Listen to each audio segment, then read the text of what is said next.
Good morning and welcome back. Tonight, America wakes up to one of the most tense news cycles of the year. A shooting at the White House Correspondents Dinner has thrown Washington into a full security review.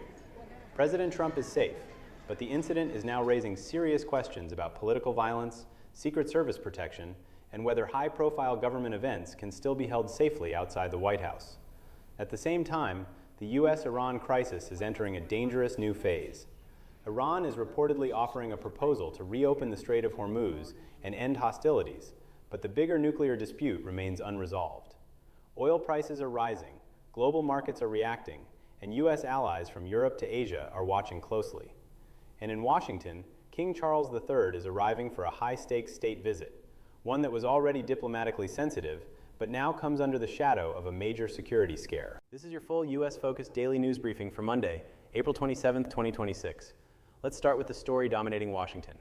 White House Correspondents Dinner shooting sparks major security questions. The top story tonight is the shooting incident at the White House Correspondents Dinner in Washington, D.C. According to multiple reports, gunfire broke out during the high-profile event attended by President Donald Trump, First Lady Melania Trump, Vice President J.D. Vance, cabinet officials, journalists, and other major political figures. Fox News identified the suspected shooter as Cole Allen, 31, of Torrance, California, and reported that authorities are investigating alleged online posts and a manifesto connected to the suspect. Fox also reported that a Secret Service officer was injured but protected by a ballistic vest. The event quickly descended into chaos. Attendees reportedly took cover, officials were rushed out, and Secret Service agents moved to secure the president and other senior leaders.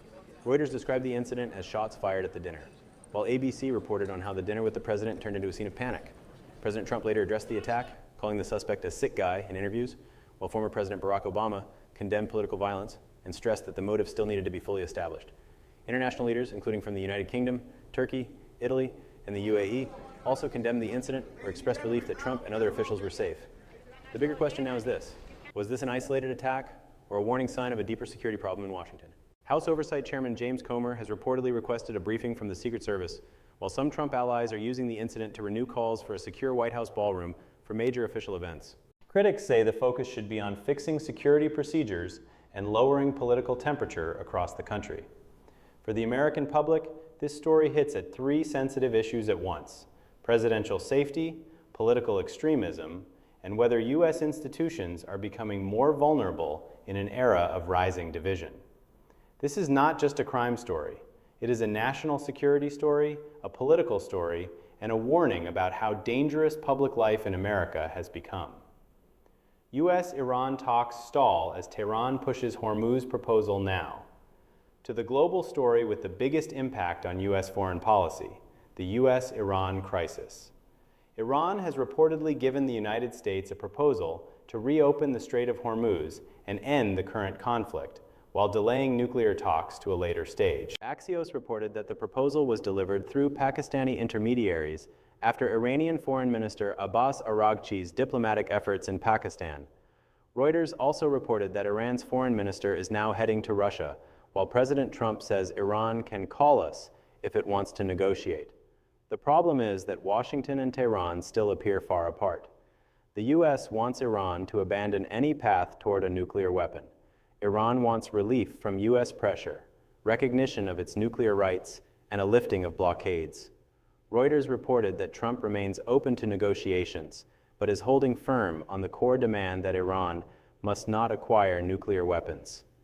This comes after weeks of tension around the Strait of Hormuz, one of the world's most important oil shipping routes.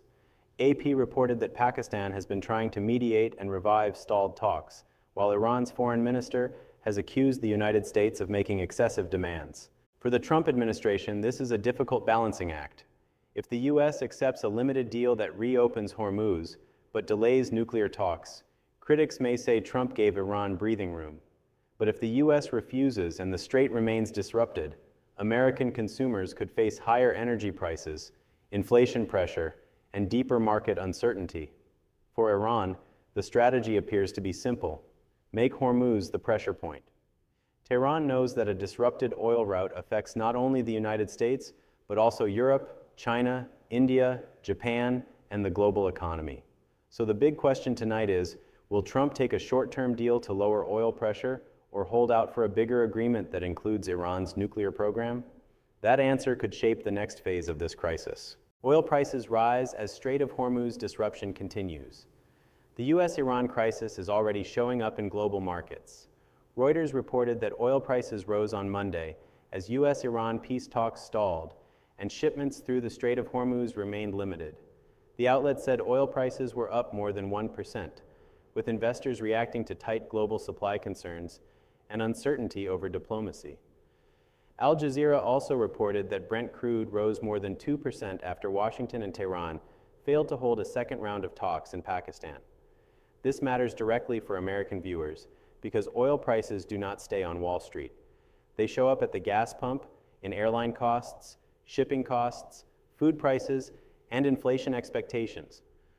Reuters also reported that global markets are now watching a combination of war risk, central bank decisions, and tech earnings. Chip stocks have been moving higher on renewed excitement around artificial intelligence spending, but oil remains a major concern because a wider Middle East disruption could quickly change the mood.